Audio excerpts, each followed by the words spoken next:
we're hired to do this repair. This was done by another company, perhaps a few years ago. Not really sure, but anyhow, they called the monsters to come and fix this.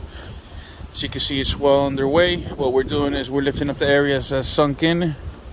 We're re-prepping the sub base. We're going to secure everything again and put it all together. Stay tuned for the finished product, Monster Grass.